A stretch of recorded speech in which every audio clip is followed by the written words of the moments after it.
சரி, அப்ப உங்களுக்கு இப்ப தெரியும் சலஃபு சாலிஹின்கள் யாருண்டா? 3 ஹிஜ்ரி 3 நூற்றாண்டுகளுக்குள்ள வாழ்ந்த மக்கள். அதாவது சஹாபாக்கள், தாபீன்கள், தபோ தாபீன்கள். இவங்களை தான் சொல்லுவோம் சலஃபு சாலிஹின்கள். இவங்களை தான் சொல்லுவோம் முன்னோர்கள். இப்ப நீங்க சொன்ன மாதிரி இவங்களை தான் சொல்லுவோம் நபி ஸல்லல்லாஹு அலைஹி வஸல்லம் அவர்களை அடியொட்டி வாழ்ந்தவர்கள். அப்ப இதனோட நாட்டம் என்னன்னா சஹாபாக்கள், தாபீன்கள், தபோ தாபீன்கள், அதாவது 300க்குள்ள வாழ்ந்த மக்கள். இப்ப தெரியுதான சலஃபு சாலிஹின்கள் என்ன விளக்கம் என்று? ஓ சார்.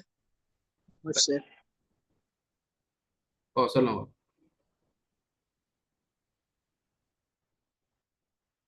எதுவும் டவுட் என்ன கேளுங்க.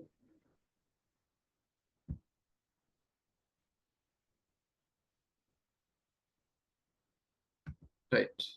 சார் ஹிஜ்ரி ஆண்டு வந்து கணிக்கப்பட்டது எப்பன்னு சொல்லலுமா? நீங்க ஃபர்ஸ்ட்டுக்கு சொன்னேன் உமர் அலி அல்லாஹ் அவங்களோட காலத்துல வந்து ஹிஜ்ரி வந்து ஆண்டு ஆரம்பிக்க அந்த கணக்கிடப்பட்டன்னு சொல்லிட்டு அவங்களோட அப்ப ஆட்சி காலத்துல கணக்கிடப்பட்டா அபூபக்கர் அலி அல்லாஹ் அவங்களோட ஹிஜ்ரி ஆண்டு எப்படி கவுண்ட் பண்ற? ரைட். என்ன விஷயம் என்றா இப்ப நபி உமர் அலி அல்லாஹ்வோட காலத்துல மஷூரா வந்து நடக்குது. என்ன மஷூராண்டா, நாங்க இஸ்லாமிய கலண்டர் ஒன்று உருவாக்கு.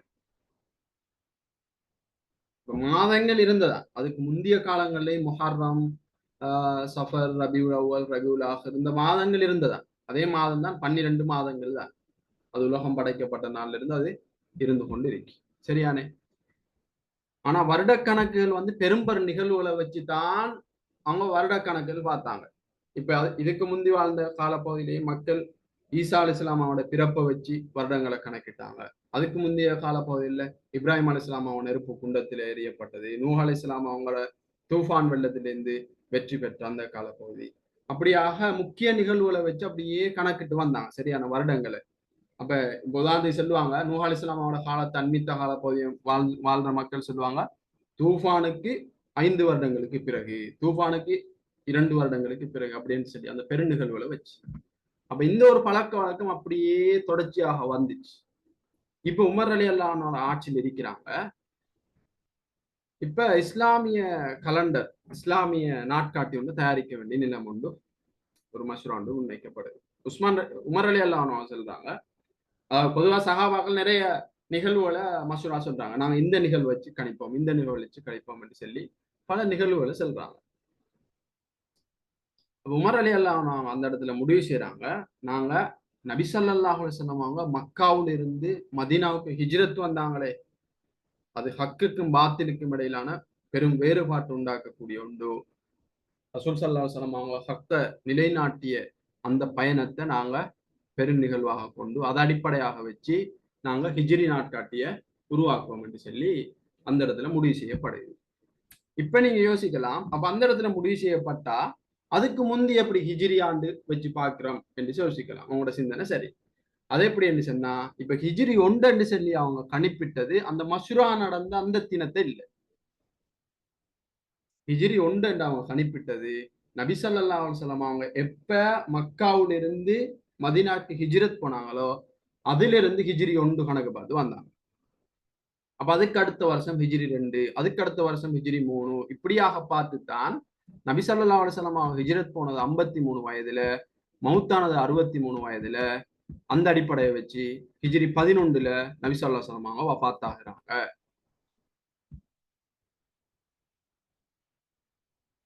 அதுக்கு பிறகு ஹிஜ்ரி 11 இருந்து 13 ஹிஜ்ரி அபூபக்கர் ரலியல்லாஹு ஆட்சிக்கு வந்தாங்க அப்படின்னு சொல்லி அந்த ஆண்டு அவங்க உமர் அலி அல்லாஹ் 13 ஆட்சிக்கு வந்தாங்க அப்படின்னு சொல்லி அந்த ஆண்டுகள் கணக்கிடப்படுது. விளங்கிட்டா? ஓ சார் சஃபலாஹே. அப்ப விஷயம் என்னண்டா, அவங்க மஷூரா நடத்தின உமர் அலி அல்லாஹ் ஆட்சி, இப்ப அபூபக்கர் ரலியல்லாஹு அவங்க உயிரோட இல்லை, நபி ஸல்லல்லாஹு அலைஹி வஸல்லம் அவங்க உயிரோட இல்லை. மஷூரா நடக்குது, இந்த நிகழ்வை வச்சு நாங்க ஹிஜ்ரத் நிகழ்வை வச்சு நாங்க கலண்டரை நாட்காட்டிய தயாரிப்போம் என்று சொல்லி முடிவு பண்ணியாச்சு. ஆனா அந்த நாள்ல இருந்து ஹிஜ்ரி 1 கணிப்பிட்டு போகல. அவங்க ஹிஜ்ரி 1 கணிப்பிட்ட நபி ஸல்லல்லாஹு அலைஹி வஸல்லம் அவங்க எப்ப மக்காவில இருந்து மதீனாக்கு போனாங்களோ அதான் ஹிஜ்ரி 1. அதுல இருந்து ஒரு வருஷம் முடிஞ்சா அடுத்தது ஹிஜ்ரி 2, இப்படியாகத்தான் கணக்கிட்டு வந்தாங்க. அடுத்த சில இடங்கள்ல இப்ப நீங்க யோசிக்கலாம், இதில் 53 இருந்து 63 வந்தா 10 தானே வரணும் என்று சொல்லி. அப்படி இல்லை. ஏனென்று சொன்னா அங்க மாத கணக்கு வேறுபாடுகள் இருக்கு. வருடம் என்றது இப்போ உதாரணத்துக்கு இங்க வார மாதம் வேற, அங்க வார மாதம் வேற இருக்குமே. அப்ப மாதங்கள் கணக்கு வேறுபாடு. அடுத்தது ஹிஜ்ரி கலண்டர்ல இருக்கிற அந்த ஹிஜ்ரி மாதங்கள் வந்து சந்திர கணக்கு அடிப்படையாக கொண்டது. சந்திர கணக்கு அடிப்படையாக கொண்டது. அதாவது 29, 30 முடிகிற மாதிரி தான் வரும் சந்திர கணக்கு. மாசம் முடிஞ்சிடும். இப்ப நாங்க எங்கட கலண்டர் எல்லாம் வந்து 30, 31 முடிகிற மாதிரி இருக்கும். இது வந்து சூரிய கணக்கு. இதனாலதான் என்ன நடக்குதுன்னு சொன்னா அந்த ஹிஜ்ரி கலண்டர்ல காலங்கள் கொஞ்சம் குறையுது. நீங்க பார்க்கலாம், இப்ப நோன்பு போன வருஷம் வந்த மாதிரி இந்த வருஷம் வரல. இந்த வருஷம் கொஞ்சம் முந்தி வரும். அதுக்கு அடுத்த வருஷம் அதையும் விட முந்தி வரும். அப்ப அதுவும் வருஷம் தான், இதுவும் வருஷம் தான். ஏன் நோன்பு முந்தி முந்தி போகுது அப்படி? அப்ப இதுலயே உங்களுக்கு வரணும், ஹிஜ்ரி என்றது குறைந்த காலம். அதாவது கிறிஸ்துக்கு இந்த ஆங்கில கலண்டர் படி நாங்க பார்த்தோம்னா 100 வருஷம் பூர்த்தி ஆகுதுன்னு சொன்னா, ஹிஜ்ரி கலண்டர்ல பார்த்தா 97 வருஷம் தான் முடிஞ்சிருக்கும். ஏன்னா ஹிஜ்ரி கலண்டர்ல நாட்கள் குறைவு, இதில் நாட்கள் கூடு. அதான் சொன்னேன், இது 30, 31 முடியும் மாசம்.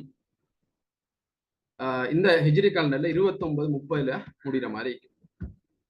இப்ப உங்களுக்கு பூர்ணமான தெளிவு கிடைச்சிக்க இதை பத்தி?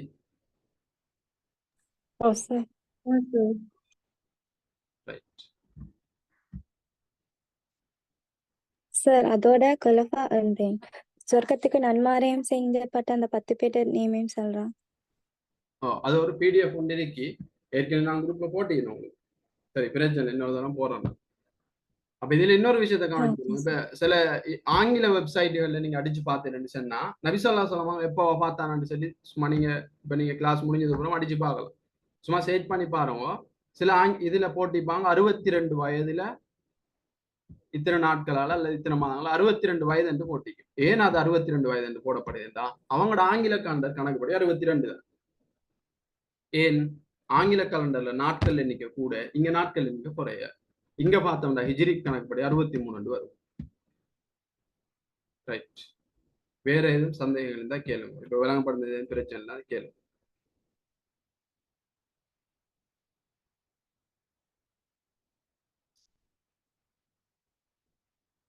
இந்த கிளாஸ்ல பார்த்த ஒவ்வொரு விஷயமும் மிக மிக முக்கியமான விஷயமா. இப்ப நீங்க கேட்டது உண்மையிலே சிலபஸுக்கு தேவையில்லை இந்த, ஆனா இது உங்களுக்கு தேவை. ஏன் தேவைன்னா இது தெரியாம அதை ஞாபகம் வச்சு கொண்டு இருக்கலாம். இது முக்கியமா எங்களுக்கு பேசிக்கா நான் முஸ்லீம் என்ற அடிப்படையில இதெல்லாம் தெரிஞ்சிருக்கேன். கேட்ட நல்ல கேள்வி நீங்க கேட்டது. எல்லாருக்கும் அது யூஸ்ஃபுல்லா இருந்தது. சரி, வேற எதுவும் சந்தேகங்கள் இருந்தா கேளுங்க. இல்லாட்டி நாங்க அடுத்த கேள்வி போவோம்.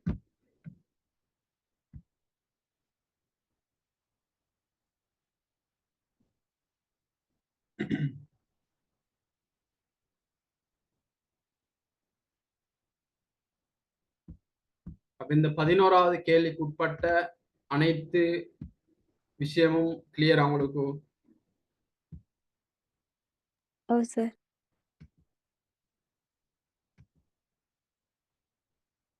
ரைட். அப்ப அடுத்த கேள்வியை பார்ப்போம்.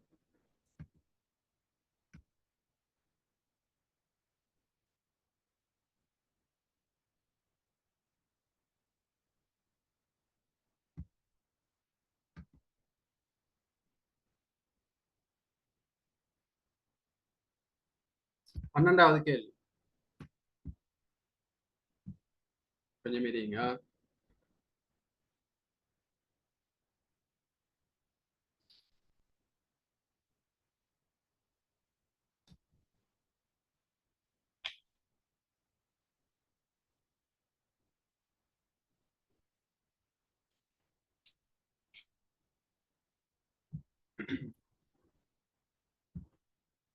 அடுத்தடுத்த கேள்விகள் வரும்போது இதே விஷயங்கள் சில நேரம் பேச வேண்டி வரும். அந்த நேரம் நான் பேச மாட்டேன். புதுசா இப்ப சொன்ன விஷயங்களா நீங்க ஏன் பேசணும்? அப்ப பாடங்களை நல்லா பார்த்து மீட்டல் செஞ்சு கொண்டு ஞாபகம் வச்சு கொண்டிருங்க. சரி, 21வது கேள்வி. மூத்தசிலா கோட்பாட்டை ஏற்க மறுத்ததன் காரணமாக ஹலீஃபா மஅ்மூனால் துன்புறுத்தப்பட்ட இமாம்.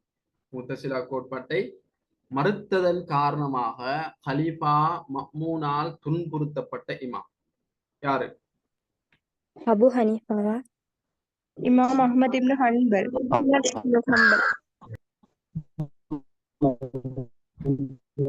இமாம் அஹ்மத் இப்னு ஹம்பல் ரைட். இமாம் அஹ்மத் இப்னு ஹம்பல் ரஹ்மத்துல்லாஹி அலைஹி.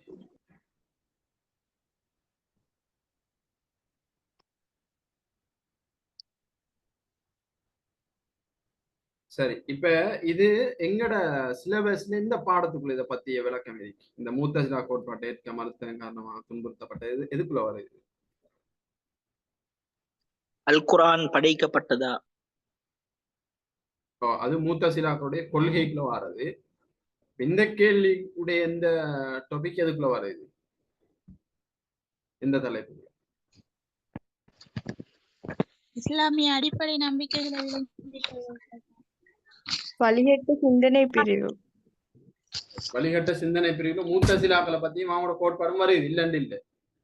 இவர் துன்புறுத்தப்பட்ட இந்த ஹலீஃபா என்று சொல்லி எதுக்குள்ள அதாவது இந்த இமாம் துன்புறுத்தப்பட்ட என்று சொல்லி எதுக்குள்ள பாக்குறோம்? ஃபிக்கு கலை இமாம்கள். மதுஹபுகள் ரீதியா படிச்ச பாடங்க.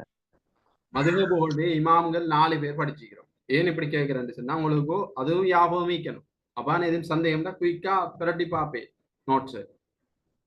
எதுக்குள்ள வந்தீங்கன்னு தெரியாட்டி புரட்டி பார்க்கறதுக்கு மாச்சல்லி அதை விடுபட்டுரும். அப்படி 2 இடத்த புரட்டி பார்த்து இல்லை அப்படின்னு சொல்லி அப்ப அது தெரிஞ்சுக்கணும் கட்டாயம். அப்ப இது நாங்க படிக்கிறது முதலாவது யூனிட் 4. யூனிட் 4ல நாங்க ஏற்கனவே மேல பாத்திக்கிறோம். இந்த கேள்வி சம்பந்தமாக பார்க்கும்போது, இந்த இஜ்திஹாதின் மூடப்பட்ட 10வது கேள்வி சம்பந்தமாக பார்க்கும்போது இந்த காலகட்டங்களை பத்தி நாங்க பார்த்தோம். அதுல எந்த காலகட்டத்துக்குள்ள இந்த இமாம்கள் வருவாங்க? பிக்குடைய வளர்ச்சி கட்டங்கள் எந்த காலகட்டத்துக்கு வருவாங்க? பிக்குடைய பொற்காலத்துக்குள்ள. பொற்காலம். ஹிஜ்ருடைய பொற்காலம் எப்ப இருந்து எப்ப வர? 2ஆம் நூற்றாண்டு ஆரம்பம் முதல் 4ஆம் நூற்றாண்டு மத்திய பகுதி வரை. Right, good. 2ஆம் நூற்றாண்டு ஆரம்பத்திலிருந்து 4ஆம் நூற்றாண்டு மத்திய பகுதி. அப்ப பாருங்க, அந்த பகுதி ஃபுல்லா தாபீன்கள், தபு தாபீன்கள்ல காலம். 2ஆம் நூற்றாண்டு ஆரம்பம் இல்லை. 2ஆம் நூற்றாண்டு ஆரம்பம் 100 2ஆம் நூற்றாண்டு தான். அப்ப 100ல இருந்து 4ஆம் நூற்றாண்டு மத்திய பகுதி இருந்தா கிட்டத்தட்ட 350 வரையான கால பகுதி.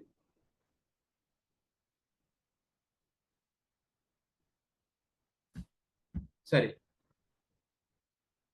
அப்ப அந்த காலத்துக்குள்ளதான் 4 மதுஹபுடைய இமாம்களும் வரான். அது தெரிஞ்சுக்கணும் எங்களுக்கு. இப்ப எங்களுக்கு சிலபஸ் தெரியும், இது எந்த பகுதியில வாரன்னு தெரியும். அடுத்து மூத்தசிலாக்களை பத்தி நாங்க இங்க படிச்சிருக்கோம். மூத்தசிலாக்களை பத்தி யூனிட் எத்தனை? யூனிட் 2. சரி, யூனிட் 2ல என்ன தலைப்புக்குள்ள படிக்கிறோம்? வழிகட்ட சிந்தனை பிரிவு. வழிகட்ட சிந்தனை பிரிவு. அந்த வழிகட்ட சிந்தனை பிரிவுல பொதுவாக யூனிட் 2ல 2 ஹெட்லைன் இருக்கு. ஒன்றிற்கு தௌஹீதுக்கு முரணானவை என்று சொல்லி படிச்சுக்கிறோம். இன்னொன்றைக்கு ஈமானுக்கு முரணானவை என்று சொல்லி. இந்த வழிகட்ட சிந்தனை பிரிவதுக்குள்ள வரும். தௌஹீதுக்கு முரணானவைக்குள்ள வருமா, ஈமானுக்கு முரணானவைக்குள்ள வருமா? தௌஹீத். ஈமானுக்கு. ஈமானுக்கு. ஏன் இதை கேட்கிறேன்னு சொன்னா, உங்களுக்கு இப்ப உதாரணத்துக்கு ஒரு கேள்வி ஒன்று வந்துட்டு 10 மார்க்ஸ். தௌஹீதுக்கு முரணான அம்சங்களை எடுத்து காட்டுங்க என்று 10 மார்க்ஸ் கேள்வி ஒன்று வந்துச்சு. இப்ப நீங்க வழிகட்ட கொள்கைகளை எழுதி விளக்குறா இல்ல வேற எதுவும் இருக்கா? சரி, இப்ப நீங்க சொல்லுங்க, தௌஹீதுக்கு முரணானவைகள் என்னென்ன இருக்கு சொல்லுங்க. ஆகும்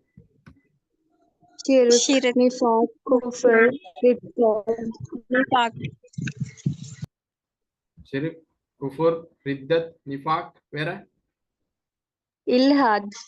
ரைட், இல்ஹாத். இவ்வளவுதான் நம்மளோட சிலபஸ். தேவையா? நல்லா ஞாபகம் வச்சுக்கணும். தௌஹீதுக்கு முரணானவை என்றா அல்லாஹ் ஒருவன் என்ற விஷயத்துக்கு முரணான விடயங்கள்.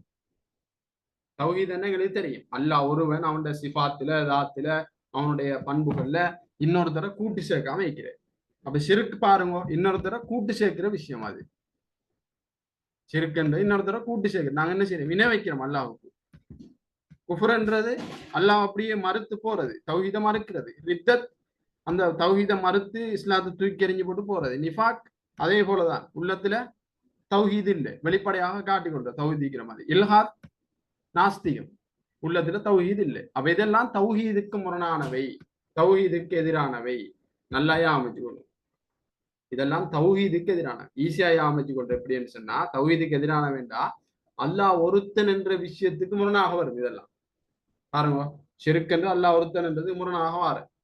இப்ப ஜாகலியா கால மக்கள் எடுத்துக்கொண்டா அவங்க அல்லாஹ் ஏற்றுக்கொண்டாங்க, ஆனா அல்லாஹ் மாத்திரம்தான் கடவுள் என்றதை ஏற்றுக்கொள்ளல. ஓமா இல்லையா? அதான் நாங்க தௌஹீத் உலூஹியத் ருபூபியத்துல படிக்கிறோம். ஜாஹிலியா கால மக்கள் உலூஹியத்தை ஏற்றுக்கொண்டாங்களா ருபூபியத்தை ஏற்றுக்கொண்டாங்களா?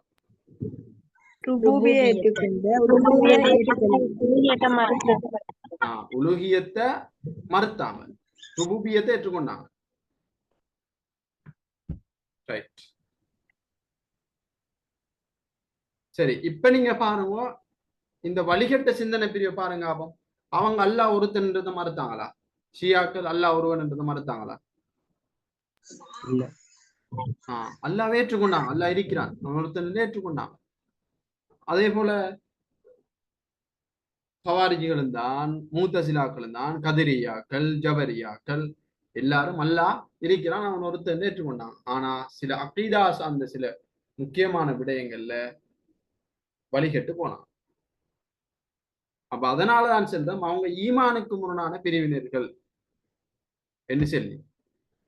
அப்ப தௌஹீதுக்கு முரணானே உங்களுக்கு தெரியும். இப்ப பாருங்க, அப்ப ஷிர்க், குஃபுர், ரித்தத், நிஃபாக் என்று சொல்லி அந்த பாடம் இருக்கு.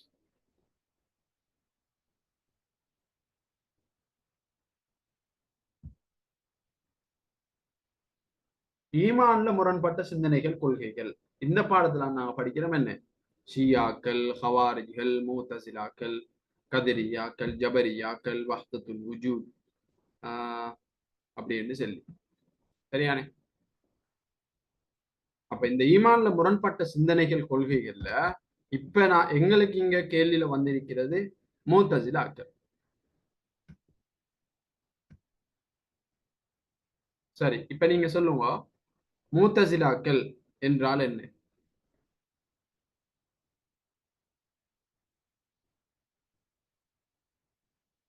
மூத்தசிலாக்கள் என்றால் என்ன? இப்படி ஒரு 2 மார்க்ஸ் கேள்வி வந்துச்சு எக்ஸாம்ல. இப்ப என்ன எழுதுறீங்க?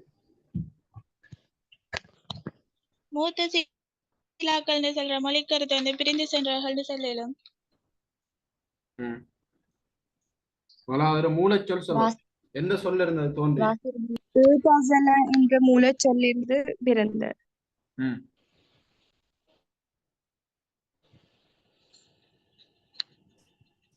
அறிவு ரீதியாக ஆராயமுற்பட்ட. பூர்ணமா சொல்லணுமா? இப்ப மொழிக்கருத்து, மொழி ரீதியான விளக்கம் சொல்லிட்டேன். இப்ப இஸ்லாமிய பரிபாச விளக்கத்தை சொல்லுங்க. அப்போ பூர்த்தியா சொல்லலாம்.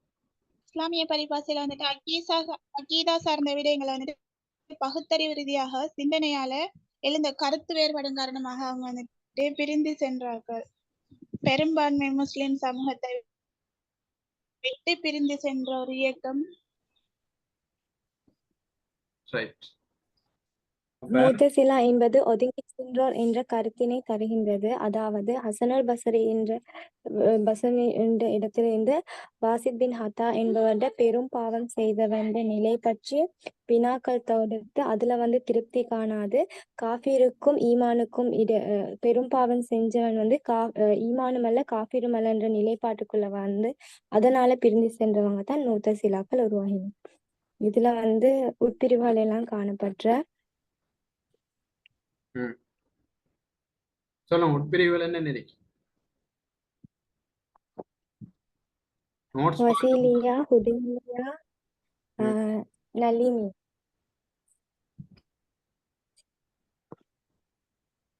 இலாமியா.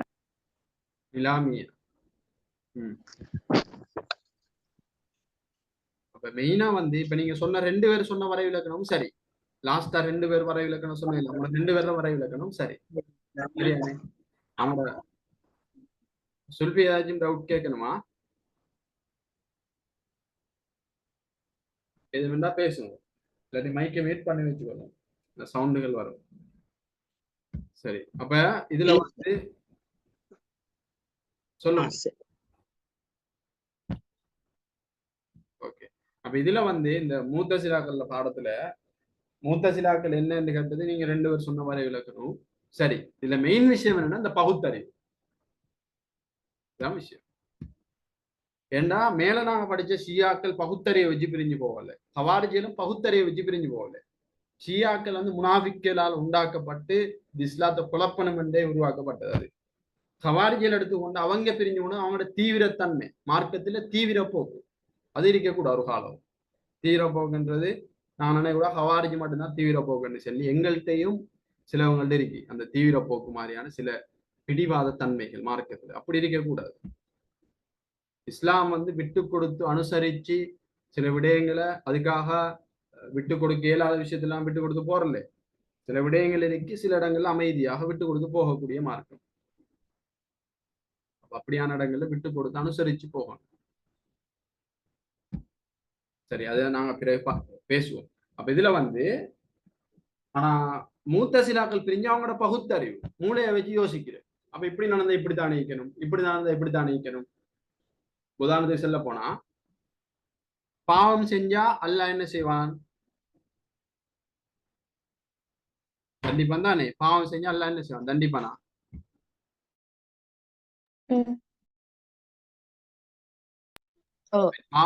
பாவம் செஞ்சா அல்லாஹ் தண்டிப்பான். பொதுவா பாவம் செஞ்சா அல்லாஹ் தண்டிப்பான். இப்ப நான் மன்னிப்பு கேட்கிறேன், அல்லாஹ் விரும்பினா என்ன செய்வான்? அல்லாஹ் விரும்பினா மன்னிப்பான். இல்ல அல்லாஹ் நாடினா தண்டனையும் கொடுப்பான். அது அல்லாஹ்வுடைய ஏற்பாட்டில் உள்ளது. சரி, ஒருத்தன் நல்லா பாவம் செஞ்சவன், அவனை ஏதோ உலகத்துல செஞ்ச சில மிக நல்ல விடயங்கள் அல்லாஹ்வுக்கு விருப்பமான சிலது இருக்கும். அதனால மறுமையில என்ன செய்வான்? அல்லாஹ் தஆலா அந்த பாவத்தை மன்னிச்சு நீ சொர்க்கத்துக்கு போன்னு அனுப்பிவிட்டுருவான். இது அல்லாஹ்வுடைய அவன்ட தனித்துவம். அது அவன்ட பண்பு, அதுல யாரும் கை வைக்காது. இப்ப இந்த விஷயத்த மூத்தசிலாக்கள் பகுத்தறிவை வச்சு யோசிக்கிறேன். பாவம் செஞ்சா அல்லாஹ் தண்டிப்பான், பாவம் செஞ்சு தௌபா செஞ்சா அது ஒரு சைடுக்கு இருக்க. பாவம் ஒருத்தன் செஞ்சிட்டான், இப்ப இவன் எப்படி சொர்க்கத்துக்கு அனுப்புற?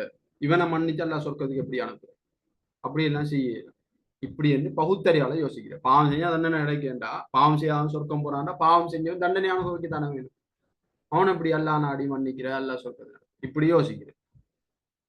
இப்படியாக பல விஷயங்களை யோசிச்சு பெரும்பாவம் செஞ்சா அவன் எப்படி மூமினாக இருக்கிற? திரும்பி பெரும்பாவம் செஞ்சு மன்னிப்பு கேட்டா அவர் எப்படி மூமினாக? பெரும்பாவம் செஞ்சு மன்னிப்பு கேட்டா அவர் மூமினும் இல்ல காவிரும் இல்ல, ரெண்டுக்கும் இடையில இருப்பார். இப்படி பகுத்தறிவை வச்சு யோசிச்ச ஒரு சிந்தனை பிரிதான் இது. அவ பாருங்க, மூத்தசிலான்னா பிரிந்து சென்றவர்கள், இதான் மொழி கருத்து. அதாவது இப்ப ஹசனுல் பசரி ரஹ்மத்துல்லாஹி அலைஹி பசராவுல ஒரு பள்ளிவாசல்ல பாடம் நடத்தி கொண்டிருக்கிறாங்க மாணவர்களுக்கு. சரியா? இது தோற்றமா வரைவிலக்கணம் இருக்கட்டு பார்ப்போம். ஏன்னா டைமும் போய்கொண்டேக்கி, இதை மட்டும் பார்ப்போம். அப்ப ஹசன் பசரி ரஹ்மத்துல்லாஹி அலைஹி அவங்க பாடம் நடத்துறாங்க இங்க பசராவுல ஒரு பள்ளிவாசல்ல. வாசில் பின் அத்தா என்றவரும் அந்த பாடத்துல இருக்கிறார். நீங்க இப்ப நோட்ஸை படிக்க வேணாம், சொல்ற விஷயத்த விளங்கும். பாடம் நடத்தி கொண்டிருக்கும் போது இந்த பெரும்பாவம் செஞ்சவர் வந்து இப்ப நாங்க சொல்ற மாதிரி அஹ்லு சுன்னா வல் ஜமாஅவுடைய சலஃபு சாலிஹீன்கள் எந்த கொள்கையில் இருந்தாங்களோ, ரசூல் ஸல்லல்லாஹு அலைஹி வஸல்லம் அவங்க எதை கற்றுக் கொடுத்தாங்களோ அதே விஷயத்த இமாம் ஹசனுல் பஸ்ரி ரஹ்மத்துல்லாஹி அலைஹி அவங்க தன்னை மாணவர்களுக்கு ஏதோ ஒரு பாடம் பெறப்போல இந்த விஷயத்த பேசுறாங்க. பெரும்பாவம் ஒருத்தர் செஞ்சா அவர் அல்லாஹ்விடத்துல கட்டாயம் மன்னிப்பு கேட்கணும், அல்லாஹ் மன்னிச்சா அவர் மூமினாகவே இருப்பார், எந்த பிரச்சனையும் இல்லை, அவருக்கு மறுமையில அதுக்கு தண்டனையும் கிடைக்காது, அல்லாஹ் மன்னிச்சா. அப்படியான விடயங்களை சொல்லி கொண்டு போறார். அப்ப இவர் வாசில் பின் அத்தா என்ன செய்றார்? தன் ஆசிரியருக்கு முரணாக ஒரு கொள்கையை, ஒரு நிலைப்பாட்டை அங்க முன்வைக்கிறார், முரண்பாடுன்னு கொள்றார். எது? இப்ப நம்ம சொன்ன மாதிரி தான், மேல சொன்ன மாதிரி பெரும்பாவம் செஞ்சா அல்லாஹ் மன்னிச்சாலும், இப்ப பெரும்பாவம் செஞ்சிட்டார் அவர் எப்படி மூமினாக மாறுற? அவர் அப்படி எல்லாம் மாற இயலாது. அவர் மூமினும் இல்ல காபிரும் இல்ல, அவர் ரெண்டுக்கும் இடையில இருப்பார். இப்படி என்று சொல்லி ஒரு முரண்பாடு கொள்றார். முரண்பாடு கொண்டது மட்டும் இல்லாம அந்த சபையை விட்டு அவர் அந்த இடத்துல இருந்து பெய்தார். நீங்க சொல்றதெல்லாம் பிழை, நீங்க சொல்றதெல்லாம் ஏற்றுக்கொள்ளலான்னு சொல்லி இவர் குர்ஆன் சுன்னாக்கு முரணாக பகுத்தறிவை அளவுக்கு அதிகமாக யூஸ் பண்ணி குர்ஆன் சுன்னா ஏற்கனவே தீர்வு கூறின விஷயத்துல இவர் முரணான ஒரு தீர்வை முன்வைக்கிறார். அதாவது அக்கீதாவில் முரணான ஒரு அக்கீதாவை முன்வச்சு இவர் அந்த இடத்துல இருந்து போறார். இமாம் ஹசனுல் பஸ்ரி ரஹ்மத்துல்லாஹி அலைஹி அவங்க இவரை பார்த்து சொல்றாங்க, ஹுவ இஅ்தஸல அன்னா, ஹுவ இஅ்தஸல அன்னா, அரபு வார்த்தை, அவர் எங்களை விட்டு பிரிந்து சென்று விட்டார் என்று சொன்னார். அவர் எங்களை விட்டு பிரிந்து சென்று விட்டார். ஹுவ இஅ்தஸல அன்னா, அந்த இஅ்தஸல அந்த பிரிந்து போனவர் என்ன செய்றார், அவர் வேறையா சமூகத்துல சில மக்களை சேர்த்து அவர் பாடம் நடத்தி அவர கொள்கையை அவர பகுத்தறிவெல்லாம் போதிச்சு ஒரு கூட்டம் உண்டு பிற்காலத்துல அப்படியே உருவாகி வருது, வழிகட்ட கூட்டம். அப்ப இந்த ஈர்த்தாசல இமாம் ஹசன் அல் பஸ்ரி ரஹ்மத்துல்லாஹி அவங்க யூஸ் பண்ணின அந்த ஈர்த்தாசல் என்ற வார்த்தையே அவங்களுக்கு பேராக வைக்கப்பட்டு முஅ்தஸிலா என்று பேர் வைக்கப்படுது. ஈர்த்தாசல என்றா பிரிந்து சென்று விட்டார், முஅ்தஸிலா பிரிஞ்சு போனாக்கு, பிரிந்து சென்றவர்கள், அந்த பேரே அவங்களுக்கு வைக்கப்படுது. இதனால அவங்களுக்கு முஅ்தஸிலாண்டே வரலாற்றுல அப்படியே பேராக. இதான் முஅ்தஸிலாக்கள்ல தோற்றம். அப்ப அவங்க மெயினா எதுல பிரிஞ்சு போன முஅ்தஸிலாக்கள்? பகுத்தறிவு ரீதியா பகுத்தறிவு ரீதியான பெரும்பாவம் செஞ்ச வந்து நிலைப்பாடு சம்பந்தமா பௌத்தறிவு ரீதியாக யோசிச்சு, பௌத்தறிவு ரீதியாக யோசிக்கிறது பிழை இல்லை. ஆனா குர்ஆன் சுன்னாக்கு முரணாக அளவுக்கு அதிகமாக பௌத்தறிவு யூஸ் பண்ண இல்லாது. இஜ்திஹாதிலே நாங்க பாக்குறோம் பௌத்தறிவு யூஸ் பண்றோம், இஜ்திஹாதில் பௌத்தறிவு யூஸ் பண்ணுவாங்க. ஆனால் குர்ஆன் சுன்னாக்கு உட்பட்ட வகையில லிமிட்டோட யூஸ் பண்ணலாம். இவர் அப்படி யூஸ் பண்ணல, இவர் கொஞ்சம் ஓவரா போய்த்தார். அதனால குஃபுருக்கும் ஈமானுக்கும் இடையில அவன் இருக்கிறான் என்று சொல்லி அப்படியே போய்த்தார், வழிகட்டு போய்த்தார். அவர் வழிகட்டு போய் பெரிய வழிகட்டு கூட்டத்தையும் உருவாக்கினார். இப்படியே இந்த வாசில் பின் அத்தா என்றவனால தோற்றுவிக்கப்பட்ட ஒரு இயக்கம் தான் என்ன இயக்கம்?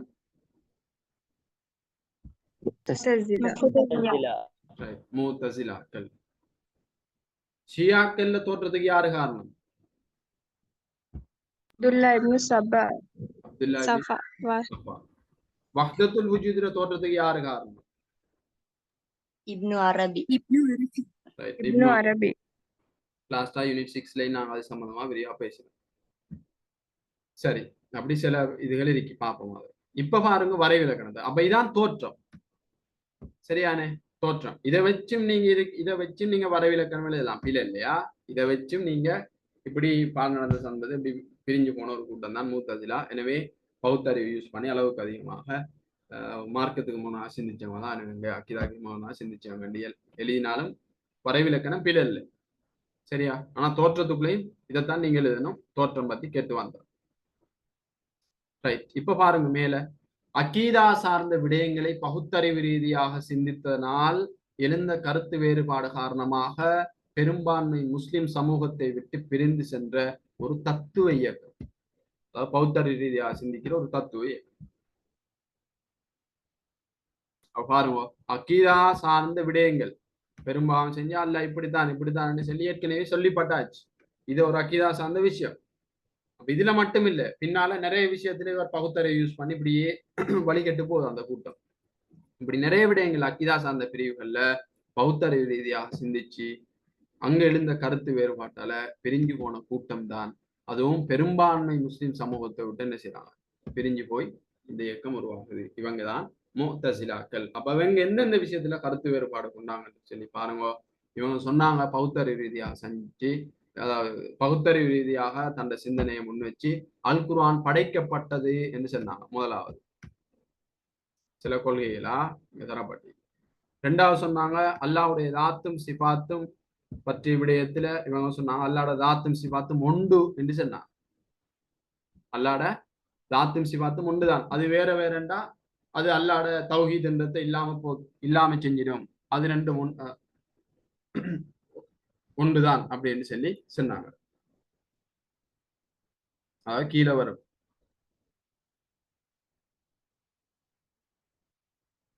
அவனோட சிந்தனை சம்பந்தமா கீழே தெளிவா போட்டி பாருங்க. அல்லாவுடைய தாத்தும் சிபாத்தும் ஒன்றே. இதான் இவங்களோட தௌஹீத். நாங்க அப்ப தௌஹீது செல்வம் என்ன? அல்லாவுடைய அஸ்மா சிபாத்துல அல்லாவுடைய தனித்துவமான விஷயங்கள் இன்னொன்ற கூட்டு சேர்க்காம அவனுக்கு மாத்திரமே அதை கொடுக்கிறது தான் தௌஹீதுன்னு சொல்லுவோம். ஆனா இவங்களோட தௌஹீத் என்பது அல்லாவோட தாத்து சிபாத்தும் ஒன்றுன்னு சொல்லுவோம். இதான் இவங்களோட தௌஹீத். அதே போல மனிதன் பூரண செயல் சுதந்திரம் மிக்கவன் என்று சொல்லுவாங்க. மூணாவது, பூரண செயல் சுதந்திரம் மிக்கவன் அப்படின்னு என்ன அர்த்தம்? கலாக்கதிரை ஏற்கிறாங்களா மறுக்கிறாங்களா? மறுக்கு. கலாக்கதிரை மறுக்கிறாங்க. மனிதன் தான் எல்லாத்தையும் செய்யற. இவனோட கொள்கை எப்படின்னா மனிதன் தான் எல்லாத்தையும் செய்யற, அல்லாஹ்க்கு தெரியாது, மனிதன் செஞ்சது பிறகுதான் அல்லாஹ்வுக்கே தெரியும் என்ற மாதிரியான ஒரு கொள்கையை வாதிக்க கலாக்கதிரை மறுக்கக்கூடியவர். இன்னொரு கூட்டம் இங்க கலாக்கதிரை மறுக்கிறது. அது யாரு? கதரியா. கதிரியாக்கள். கதிரியாக்களும் கலாக்கதிரை மறுக்கிறவர்கள். நல்லா ஞாபகம். கதிரியா, கலா கதிர், கதிரியா இவங்களும் கலாக்கதிரை மறுக்கிறவங்க. இன்னொரு கூட்டம் ஜபரியாக்கள். அவங்க எப்படி? ஜபரியாக்கள் எல்லாம் அல்லாஹ் நாட்டம் தான் அப்படின்னு இது செய்யறது. எல்லாம் அல்லாஹ் நாட்டம் தான் என்று சொல்லி கலாக்கதிர விஷயத்துல அளவுக்கு அதிகமாக இமாங்குண்டாங்க. எல்லை மீறிய நிலைப்பாடு. அதாவது ஒருத்தர் பாவத்தை செஞ்சு போட்டு கதிரியா கொள்கையில் இருக்கிற ஜபரியா கொள்கையில் இருக்கிற ஒருத்தர் பாவம் செஞ்சாருன்றா சொல்லுவார், அது அல்லாட நாட்டம் தான் பாவம் செய்ய வேண்டும் அப்படின்னு சொல்லுவார். அந்த அளவு கலாகதிர் தான் என்று சொல்லி இருக்கிறவங்க அவங்களும் வழிகட்ட பிரிவினர் ஜபரியாக்கள். ரைட். அடுத்த பாருங்க, மறுமையில் அல்லாஹை காண முடியாது என்று சொல்றவங்க தான் இந்த மூத்தசிலாக்கள். அல்லாஹ் பார்க்கவே இல்லை, இவங்களோட கொள்கை. அடுத்தது 5வது பாருங்க, பெரும்பாவம் செய்தவர்கள் நிராகரிப்புக்கும் விசுவாசத்திற்கும் இடைப்பட்ட நிலையில் உள்ளனர். அதாவது பெரும்பாவம் செஞ்சா நிராகரிப்பு, காஃபிரும் இல்ல விசுவாசம் மூமினும் இல்லை, ரெண்டுக்கும் இடையில இருப்பாங்க பெரும்பாவம் செஞ்ச. அடுத்து 6வது ஒன்று நான் எக்ஸ்ட்ரா நோட் பண்ண சொன்னேன். 6வது 7வது சொல்லுங்க. அப்போ படிச்ச டைம்ல நோட் பண்ண சொன்னேன். என்ன?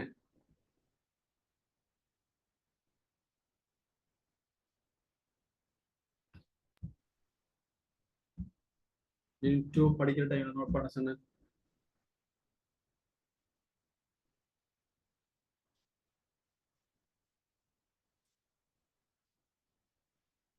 ருஷ்கா இருந்தானே இந்த யூனிட் 2 கபருடைய வாழ்க்கையை மறுப்பவர்கள், இது மஹரிது கூட்டத்தை மறுக்கிறவர்கள், ஷஃபாத்தை மறுக்கிறவங்க, எஹுஜுது மஜுது கூட்டத்தை கபருடைய வாழ்க்கையை மறுக்கிறாங்க. நோட் பண்ணிக்கொள்ளுங்க தேவையான. கபருடைய வாழ்க்கையை மறுப்பாங்க. கபூர்ல இப்ப எங்களுக்கு ஒரு வாழ்க்கை கொண்டு இருக்கி, கபூர்ல என்ன செய்வார்? சொர்க்கவாதி நிம்மதியாக தூங்குவார், நரகவாதி கபூர்லே வேலை செய்யப்படுவார். இந்த விஷயம் எல்லாம் இவங்க ஏற்றுக்கொள்ள மாட்டாங்க. கபூர்ல அப்படி ஒன்று இல்லை. கபருடைய வாழ்க்கையை மறுக்கிறாங்க. அதாவது கபருடைய வாழ்க்கைக்கு நாங்க என்ன சொல்லுவோம் மரபுல? ஆலமுல் பர்சக். இந்த வாழ்க்கையை மறுக்கிறாங்க. அடுத்து யஜூஜ் மௌஜூஜ் கூட்டத்துடைய வருகை கியாமத்தினால் அடையாளம் என்று சொல்லி படிச்சமே. பெரிய அடையாளமா சிறிய அடையாளமா? பெரிய அடையாளம். நடந்து முடிஞ்ச அடையாளமா நடக்க இருக்கிற அடையாளமா? இந்த யஜூஜ் மௌஜூஜ் கூட்டத்தினுடைய வருகையை மறுக்கிறவங்க தான் இவங்க. யாரு? இந்த மூத்தசிலாக்கள்.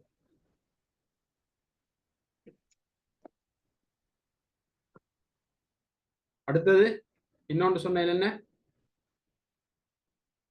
ஷஃபாத்தமா இருப்பாங்க. என்ன? ஷஃபாத்தமா இருப்பாங்க. 8வதா வரும். அது கீழே வருது. அது இதனால நீங்க சும்மா நோட் பண்ணி வச்சுக்கொள்ளுங்க.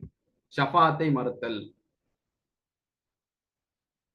அதாவது பாவம் செஞ்சு அவர் தண்டனை அனுபவிக்கணும். இப்ப பௌத்தறிவு ரீதியாக யோசிக்கிறேன். இப்ப சும்மா நீங்களே பௌத்தறிவு நம்ம யோசிச்சு அப்படித்தானே வரும்.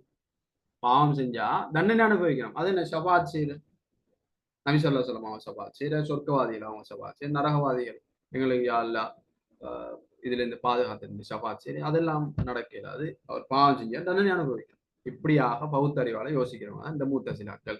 எனவே இவங்க ஷஃபாத் என்ற ஒன்றே இல்லைன்னு சொல்லி ஷஃபாத்தை மறுக்கிறாங்க. அப்ப எத்தனை கொள்கைகள் படிச்சுக்கிறோம் மூத்தசிலாக்கள்ல? 8. 8 கொள்கை. இது சம்பந்தமாகத்தான் கீழே விரிவாக தாராங்க. சரியான தௌஹீத் என்றதுல தாத்தும் சிவாத்தும் ஒன்று என்ற விஷயத்தை விரிவாக பேசுறாங்க. நீதி என்ற தலைப்பு கீழே இந்த கலாக்கதருடைய விஷயத்த அவங்களோட கலாக்கதருடைய நிலைப்பாட்டை விரிவாக பேசுறாங்க. இரு நிலைகளுக்கு இடைப்பட்ட நிலை, இதை பத்தி நாங்க விரிவாக பார்ப்போமா இன்னொரு கேள்வி வர சந்தர்ப்பத்துல. இப்ப எங்களோட ஜூம் டைம் முடிய போது, கிளாஸ் டைம் ஏற்கனவே முடிஞ்சு போய் கொண்டிருக்கு. இருநிலைகளுக்கு இடைப்பட்ட நிலையில் இந்த பெரும்பாவத்துடைய நிலைப்பாடு பற்றி பேசுறாங்க. அடுத்து வாக்குறுதியின் தண்டனை என்று சொல்லி ஷபாத்தை மறுக்கிற அந்த விஷயம் இதுக்குள்ள வருது. அடுத்து நன்மையை தீமையை தடுத்தல், இதுவும் ஒரு இது. இதெல்லாம் பார்ப்போம்.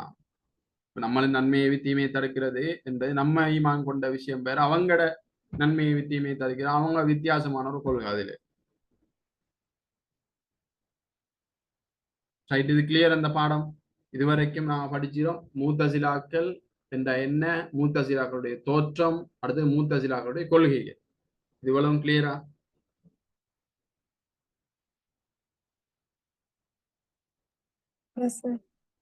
எதுவும் டவுட் இருந்தா கேளுங்க. மூத்தசிலாக்கள் இப்ப படிச்சதுல டவுட் இருந்தா கேளுங்க. இந்த டைம் முடிய போது மிச்சத்தை அடுத்த பாடத்தை நான் பார்ப்போம்.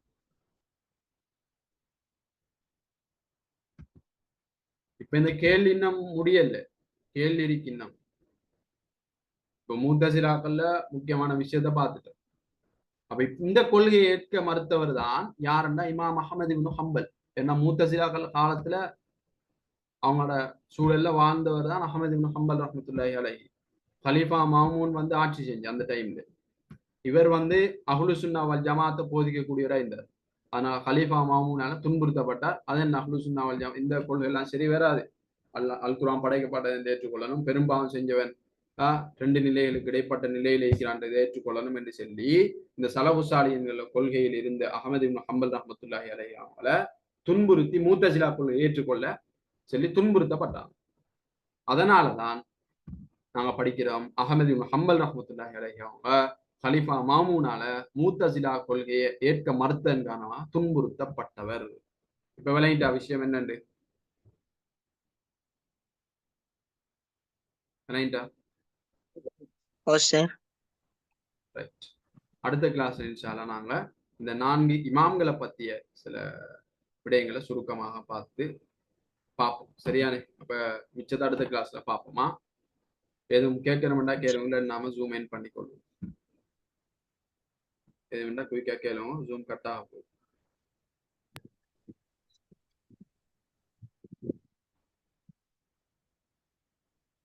பார்த்த எல்லாம் மிக மிக முக்கியமான விஷயங்கள்.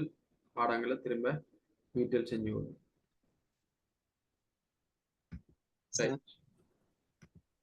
சொல்லுங்க. ஸ்கிரீன் ஷேர் பண்ற நோட்ஸ் வந்து எது சார்? நோட்ஸ் அனுப்புவாங்க உங்களுக்கு. சார் நீங்க எதுக்கு அனுப்பிங்க அந்த ஃபுல் பிடிஎஃப் அந்த கைட்னு சொல்லி 12 13 அதுல இந்த நோட்ஸ் இல்ல, நீங்க எதை ஷேர் பண்றீங்கன்னு தெரியும் சார். இல்ல அந்த நோட்ஸ் அதுல இருக்கு. இது கட்டாது ஜூம். வாட்ஸ்அப்ல எனக்கு மெசேஜ் பண்ணுங்க, முடிச்சு கொள்ளுங்க. Okay sir. அஸ்ஸலாமு அலைக்கும் வரஹ்மத்துல்லாஹி வபரகாத்துஹு. ஜஸாக்குமுல்லாஹ் ஹைர்.